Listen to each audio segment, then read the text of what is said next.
ছোট্ট ঘরের মধ্যে মায়ের মনে তখন হাজারো দুশ্চিন্তা। খাটের উপর বসে নিজের পুরানো শাড়িগুলো নিয়ে কি যেন ভাবছিলেন তিনি। এমন সময় ঘরে এলেন তার স্বামী করিম। আসমা, এত রাত জেগে আছো? এই শাড়িগুলো নিয়ে বসে আছো কেন? আমাদের মেয়ের সীমার জামাটা ছিঁড়ে গেছে, তার জন্য নতুন জামা কেনার সামর্থ্য আমাদের নেই। তাই ভাবছিলাম আমার এই শাড়িগুলো দিয়ে হয়তো একটা নতুন জামা বানানো যেতে পারে। আসমা, এখন অনেক রাত হয়েছে, তুমি শুয়ে পড়ো। কাল সকালে আমি দেখে দেব কি করা যায়। কিন্তু আরেকটি কথা শোনো, আজ আমাদের পেটে এক দানাও পড়েনি। কাল কি খাবো ভেবে পাচ্ছি না। ঘরে চাল ডাল শাক সবজি কিছুই নেই। তাহলে উপায়? কাল সকালে তুমি তোমার দিদি ফাতেমার বাসায় যাও। ওনার কাছ থেকে কিছু চাল ধার করে আনার চেষ্টা করো। আর আমি কালকে কোনো কাজের সন্ধান করব। যদি কোনো কাজ পেয়ে যাই তাহলে বাজার করে নিয়ে আসব। তুমি চিন্তা করো না।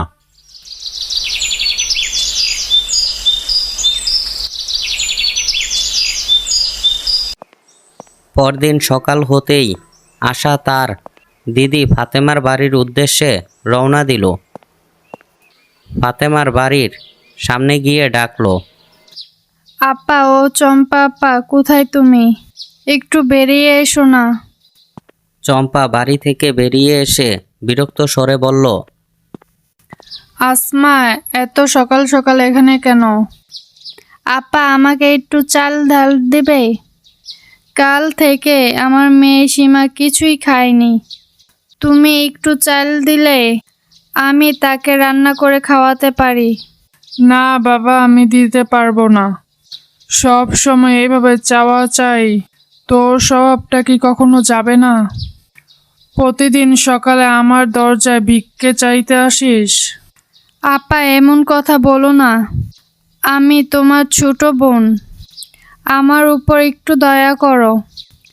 আমার মেয়ে গতকাল রাত থেকে কিছুই খায়নি, ওর জন্যই তো কিছু চাইছি। এখান থেকে এখনই চলে যা। আমি যখন দেখি তখন তুই ভিখারির মতো কিছু না কিছু চাইতেই থাকিস। আজ থেকে আর কখনো আমার কাছে আসবি না। এই কঠোর কথা শুনে আশার চোখ থেকে পানি গড়িয়ে পড়ল। তিনি সেখান থেকে নিরাশ হয়ে বাড়ি ফিরে গেলেন। একই গ্রামে দুই বোনের বিয়ে হয়েছিল। ছোট বোন আশার অনেক গরিব ঘরে বিয়ে হয়েছিল, তাই তার সংসার খুব কষ্টে চলত। আর তার বড় দিদি চম্পার বিয়ে হয়েছিল গ্রামের প্রধান অর্থাৎ সবচেয়ে ধনী পরিবারের ছেলের সঙ্গে। তার শ্বশুর ছিলেন গ্রামের প্রধান। এই কারণে চম্পা খুব অহংকারী হয়ে গিয়েছিল। এমন কঠিন সময়েও সে তার ছোট বোনকে একটুও সাহায্যের হাত বাড়ায়নি।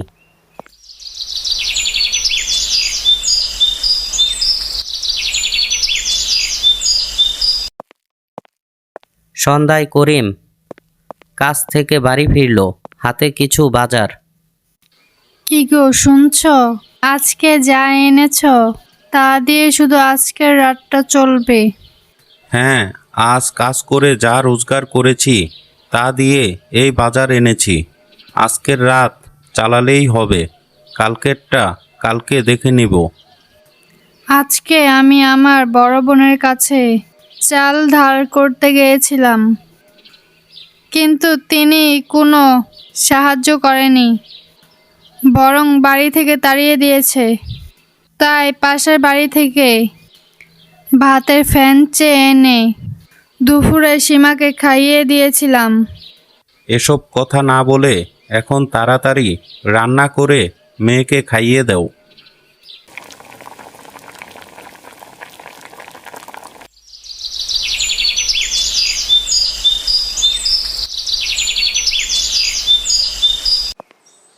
কয়েকদিন পর এক সন্ধ্যার সময় এক বয়স্ক মহিলা চম্পার বাড়িতে এলেন।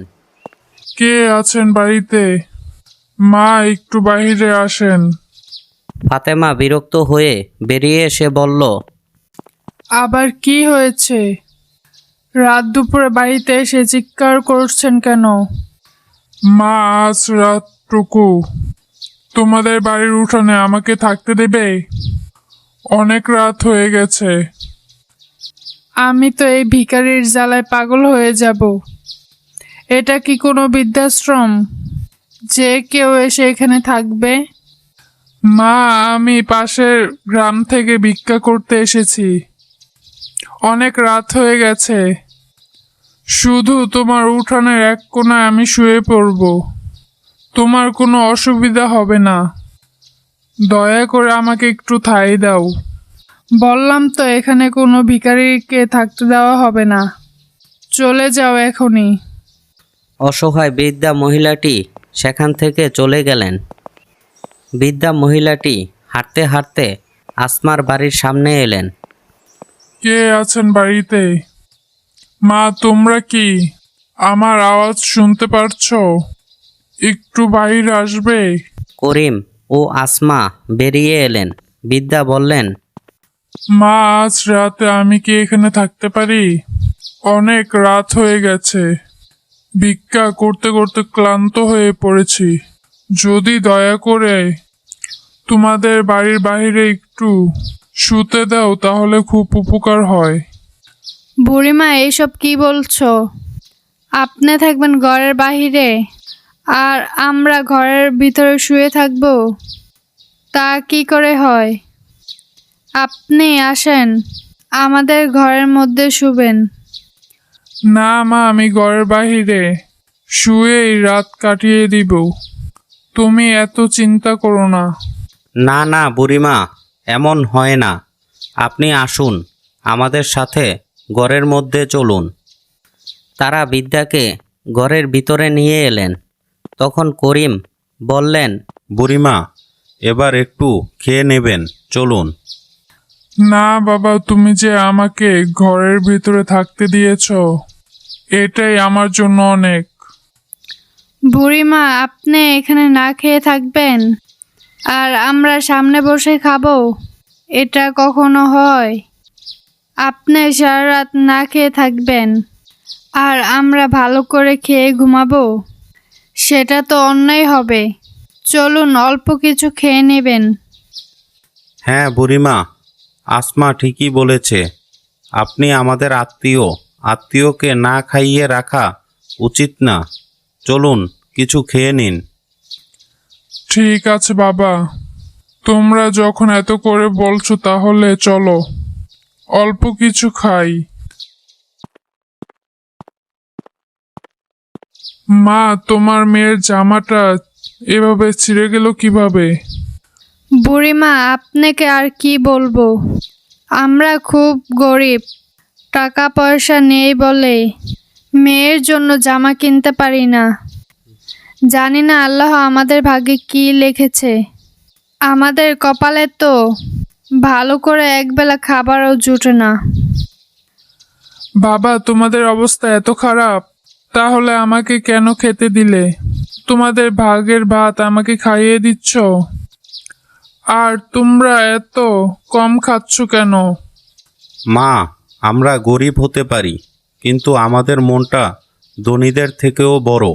আমরা খাবো আর আপনি খাবেন না, এটা ভালো দেখায় না। আমরা খেয়ে আরাম করে ঘুমাবো আর আপনি না খেয়ে থাকবেন। তোমরা দেখে নিও, একদিন অবশ্যই আল্লাহ তোমাদের কথা শুনবে। তোমাদের এত কষ্টের দিন বেশি দিন থাকবে না। মা, উপরওয়ালা আমাদের কথা শুনবেন কিনা কে জানে। এসব কথা বাদ দাও আর তাড়াতাড়ি খেতে দাও।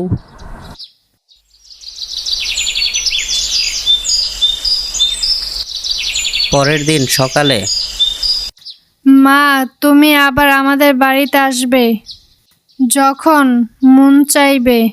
আমাদেরও খুব ভালো লাগবে। মা, আমি তোমাদের ব্যবহারে অনেক খুশি হয়েছি।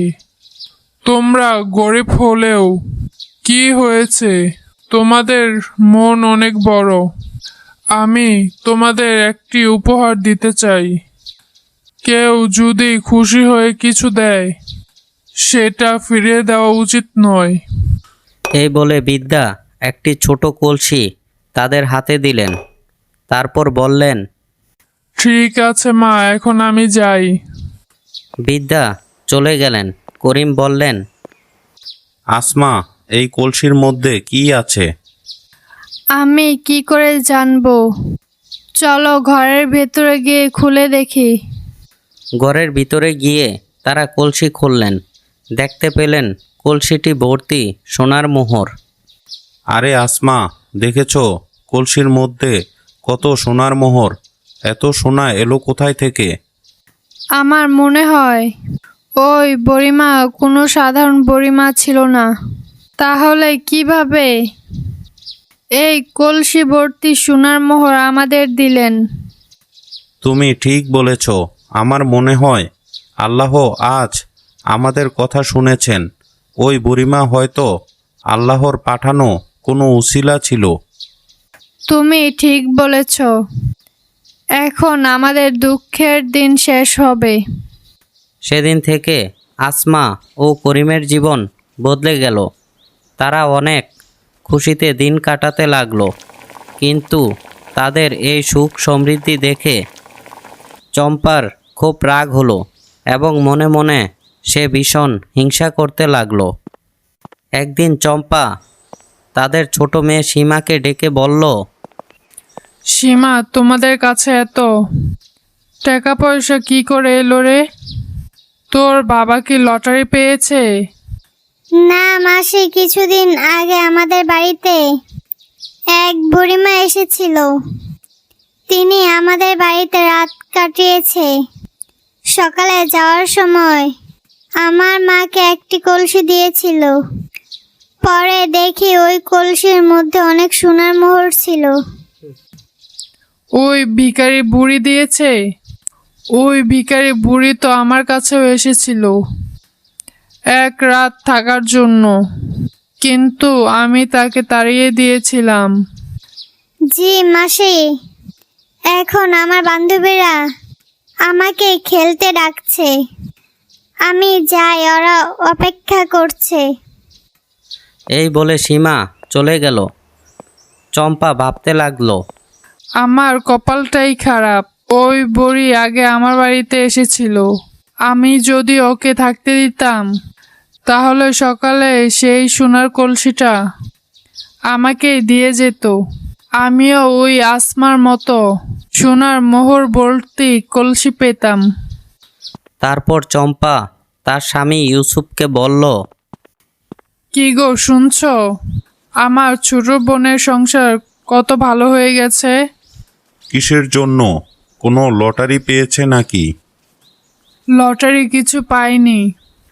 এক ভিখারি বুড়িমা তাদেরকে কলসি ভর্তি সোনার মোহর দিয়েছে। এরপর চম্পা ইউসুফকে সব কথা বলল। আজ তোমার কারণে এত বড় সম্পদ আমাদের হাতছাড়া হয়ে গেল। তুমি যদি ওই বুড়িকে সাহায্য করতে, তাহলে সেই বুড়ি তোমার বোনের জায়গায় তোমাকেই সোনার মোহরবর্তী কলসিটা দিয়ে যেত। শোনো, এখনো দেরি হয়নি। তুমি এখনই যাও। ওই বুড়ি যেখানেই থাকুক খুঁজে বের করে আমাদের বাড়িতে নিয়ে আসো। ইউসুফ স্ত্রীর কথার সঙ্গে সঙ্গেই বুড়িকে খুঁজতে বেরিয়ে পড়ল।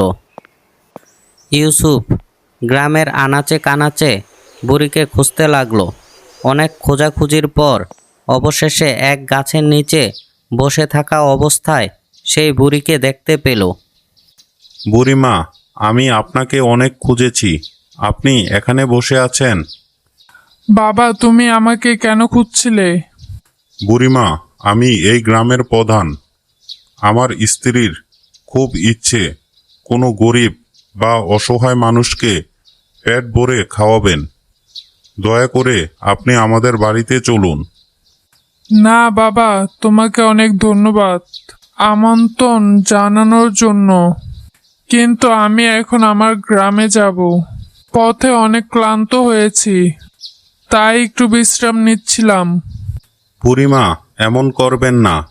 আমার স্ত্রী অনেক যত্ন করে রান্নাবান্না করে রেখেছেন। আপনি না গেলে তিনি খুব কষ্ট পাবেন। ইউসুফের বারবার অনুরোধের শেষ পর্যন্ত বুড়িমা তার বাড়িতে যেতে রাজি হলো।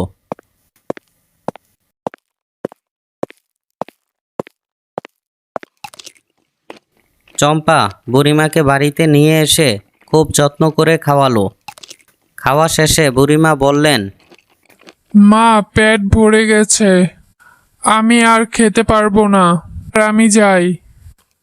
চম্পা মনে মনে ভাবলো, ওহ, এখন বুড়িমা যাবে, আর যাওয়ার আগে আমাকে ওই আসমার মতো সোনার কলসি দিয়ে যাবে।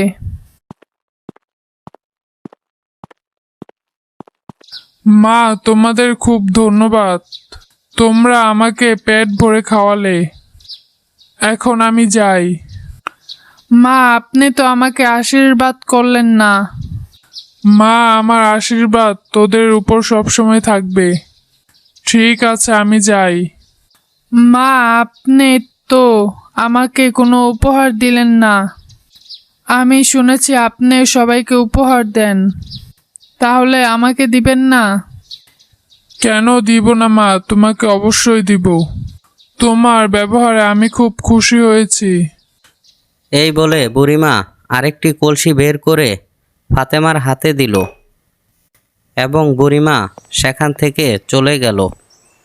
কি গো, দেখেছো? ওই বুড়িমা আমাদেরও আশীর্বাদ করে একটা সোনার কলসি দিয়ে গেল। তাই নাকি? চলো ঘরের মধ্যে গিয়ে খুলে দেখি কতগুলো সোনার মোহর আছে। ঘরে গিয়ে তারা কলসি খুলল, কিন্তু খুলতেই তারা দেখতে পেল কলসির ভিতর থেকে সোনার মোহর নয়, বের হলো একটি বিষাক্ত সাপ। চম্পা ও ইউসুফ আঁতকে উঠল। সাপটি তাদের কামড়ানোর আগে তারা দৌড়ে পালালো।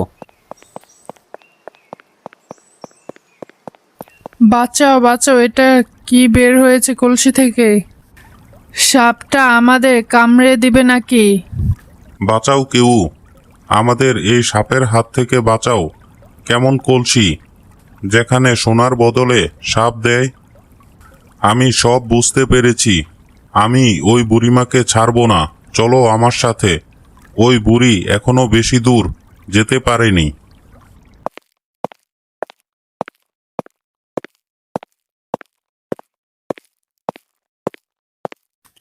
শয়তান বুড়ি, তুই আমাদের সাথে এটা কেন করলি? আমরা তোর কি ক্ষতি করেছি? কেন আমাদের এই দশা করলি? আর যদি সাপ আমাদের কামড়ে দিত, তাহলে তো আমরা পৃথিবী ছেড়ে চলে যেতাম। মা, আবার কেন আমাকে খুঁজতে এসেছো? শয়তান বুড়ি, তুই আমাদের একটা কলসি দিয়ে গিয়েছিলি। আমরা খুলে দেখি কলসিতে সাপ, আর সাপ আমাদের কামড়াতে আসছে। না বাবা, আমি তোমাদের এই অবস্থা করিনি। এই অবস্থার জন্য তোমরাই দায়ী। তুই করিসনি, তাহলে কে করেছে? এই কলসিটি হলো কর্মফল দেওয়ার কলসি। আমরা জীবনে যেমন কর্ম করি, এই কর্মের ফল এই কলসি আমাদের দেয়। দেখো মা, তুমি খুব লোভী আর অহংকারী। তোমার এই অবস্থার জন্য দায়ী তোমার নিজের কর্ম। তোমার বোন আসমার কলসি থেকে সোনা বেরিয়েছে, কারণ তার মনটা বড়। সে সবসময় সবার ভালো চায়। আর তোমার কলসি থেকে সাপ বেরিয়েছে, কারণ তোমার মন ভরে লোভ আর অহংকার। তাহলে কেন আমি ওর মতো পেলাম না? এখনো তোমার কাছে সময় আছে, নিজেকে শুধরে নাও। এই অহংকার, লোভ, লালসা সবকিছু এই পৃথিবীতেই ছেড়ে যেতে হবে। তোমাদের সাথে কেবল তোমাদের কর্মফল যাবে। এই কথা বলে বুড়িমা সেখান থেকে অদৃশ্য হয়ে গেলেন। চম্পা ও ইউসুফ সেখানে নিথর হয়ে দাঁড়িয়ে রইল। চম্পা অনুতাপ এর সাথে বলল, বুড়িমা একদম ঠিক বলেছে। আমরা অনেক অহংকারে ও লোভী, কখনো কারো ভালো চাইনি, ভালো কাজ করিনি, আজ পর্যন্ত কাউকে সাহায্য করিনি, আর সেই কারণেই আজ আমাদের এই দশা। তুমি ঠিক বলেছ। আমাদের বেচারি বোন আসমা কত সমস্যার মধ্যে ছিল, কতবার যে সাহায্য চাইতে এসেছিল, কিন্তু আমরা কখনোই তাকে সাহায্য করিনি। আজ আমাদের এই কর্মফল ভোগ করতে হচ্ছে। বুড়িমা ঠিকই বলেছেন, এই অহংকার, এই সম্পত্তি সব কিছু এখানেই রেখে যেতে হবে। থেকে যাবে শুধু আমাদের কর্মফল। এখন থেকে আমাদের ভালো কাজ করতে হবে। গল্পের শিক্ষা, আমাদের কর্মের ফল আমরা অবশ্যই ভোগ করি। লোভ ও অহংকার মানুষকে পতনের দিকে নিয়ে যায়। অপরের প্রতি সহানুভূতি ও ভালোবাসা প্রকৃত সম্পদ। বন্ধুরা, আজকের গল্পটি আপনাদের কেমন লাগলো তা অবশ্যই কমেন্টে জানাতে ভুলবেন না। গল্পটি ভালো লাগলে একটি লাইক দিয়ে আমাদের অনুপ্রাণিত করবেন। আর যদি এখনও সাবস্ক্রাইব না করে থাকেন তাহলে চ্যানেলটি সাবস্ক্রাইব করে আমাদের পাশে থাকুন। আপনাদের সমর্থনই আমাদের নতুন নতুন গল্প তৈরি করতে সাহস দেয়। আর সবাই ভালো থাকবেন। ধন্যবাদ।